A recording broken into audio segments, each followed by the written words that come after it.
There's an argument you sometimes hear that the Buddha said that suffering comes from resisting change. Therefore, there should be nothing wrong with changing the Dharma, changing the Vinaya.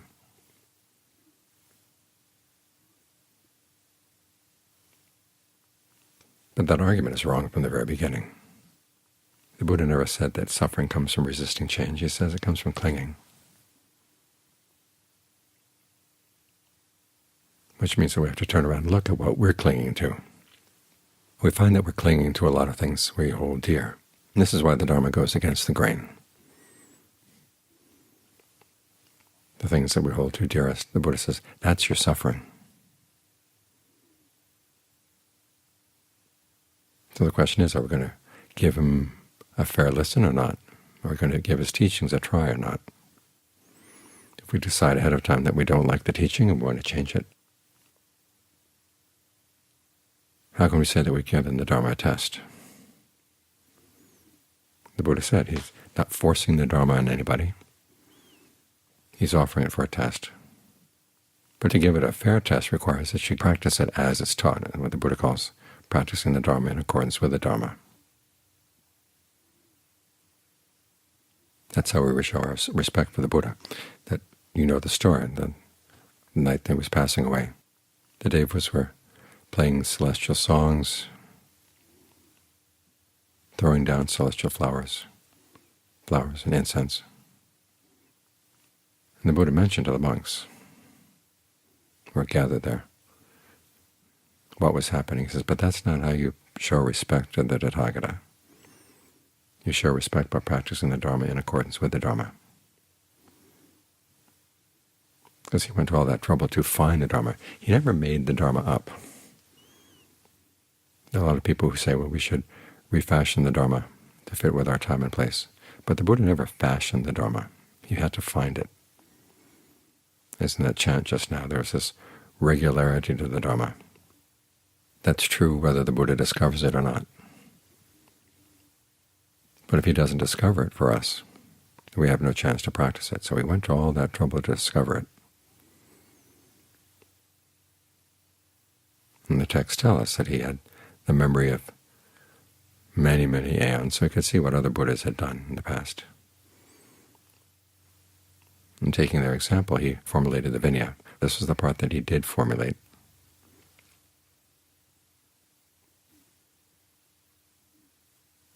And so it wasn't a fly-by-night sort of let's see what we can think up next kind of Vinaya or Dhamma. The Dharma was there, and he uncovered it. And when we make changes to it, we're covering it back up again. He said that the Dharma is akaliko, timeless. And the more we try to make it fit in with our time, the further we get away from its timeless quality. Because there is something about practicing the Dharma as best you can in line with what the Buddha taught that erases the time between then and now. You feel close to him. You feel close to all the people who practice at that time. And you're part of a long lineage of people who are close. I know when we first came here, there was a lot of pressure from our visitors that we had to change things. Said, now that you're in America, you have to do things the American way. I kept thinking about it, John Fung's warning about people who go to foreign lands from Thailand to spread the Dharma, and what happens is that those foreign lands spread their defilements into the people who are supposed to be spreading the Dharma. So I told the people that here I am far away from my teachers. The only thing that keeps me close to them is the fact that I'm practicing in line with what they taught. I'm not trying to change things.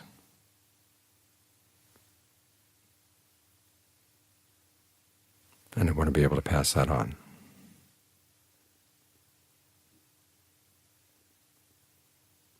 And so by resisting that pressure, we've been able to survive.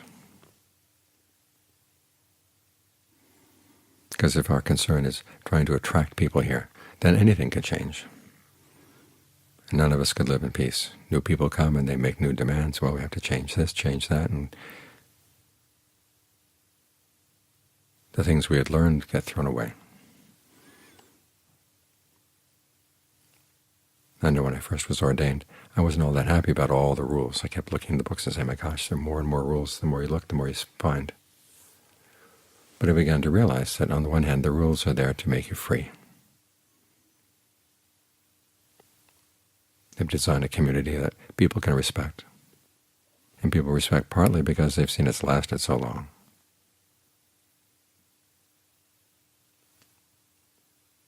And the community respects the Buddha. And so we get support that enables us to practice as much as we can. We don't have to worry about the typical things that lay people have to worry about. So it's free, and at the same time it's designed for a very harmonious living. When things are clearly laid out like this, and they're not going to change, you know what to do. We need to know what to do on the external level, and it gives you more time to focus on what's wrong inside. Because that's where the real point of all the Dharma and all the Vinaya is, to point inside to where are you clinging. How can you develop some disenchantment for that clinging? Because that's what the Buddha said. When you're practicing the Dharma in accordance with the Dharma, that's what it points to, is disenchantment.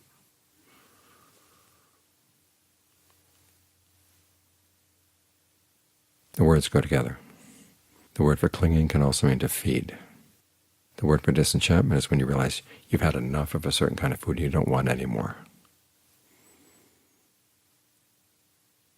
So we're working precisely on putting an end to our clinging. And so we find that our ideas, our views, run up against things in the Dhamma. One, it's good to think of that teaching, I think is the third Chan Patriarch. The great way is not difficult for those with no preferences. Now, he's not saying you shouldn't prefer skillful actions to unskillful actions. You shouldn't prefer the end of suffering to suffering. You should prefer these things. It's simply that when you figure out what has to be done, and then whether you like it or not, you're willing to do it. That's what it means to have no preferences. That's how you make the way easy for yourself.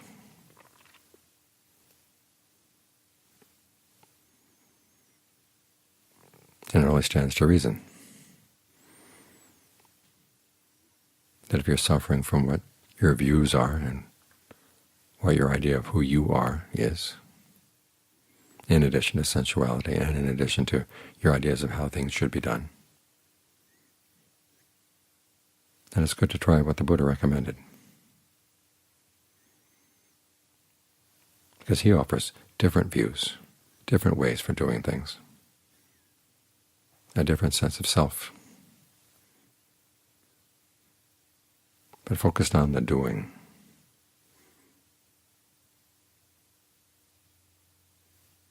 Practicing generosity, practicing virtue, developing concentration, developing a discernment.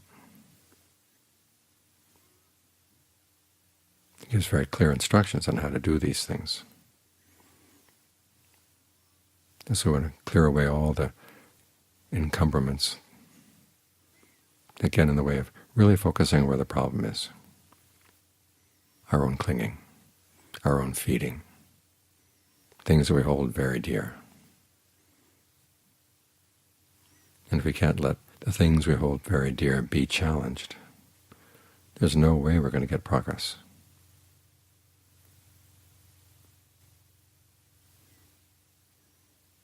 So instead of rewriting the tradition, we should allow the tradition to rewrite us.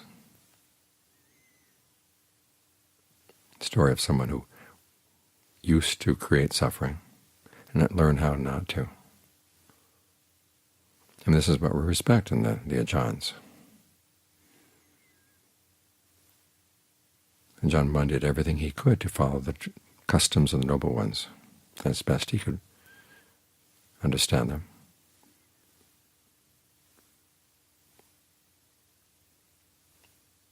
And that's how he trained all his students, not in terms of his own ideas about things.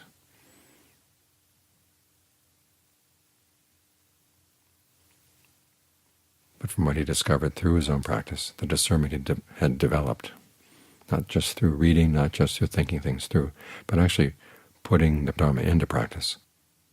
Having that kind of discernment, he was in a good position to teach others.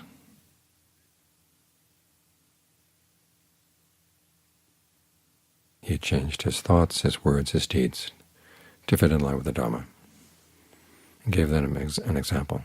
We should allow ourselves to do the same so we can be a good example for the world. Because the best way to benefit from the Dhamma, the best way to test the Dhamma, is to follow it in line with the Dhamma. Only then can you say that you've given a fair test.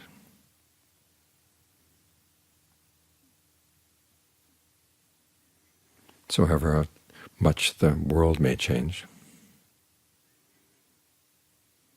there's no reason for us to change with them.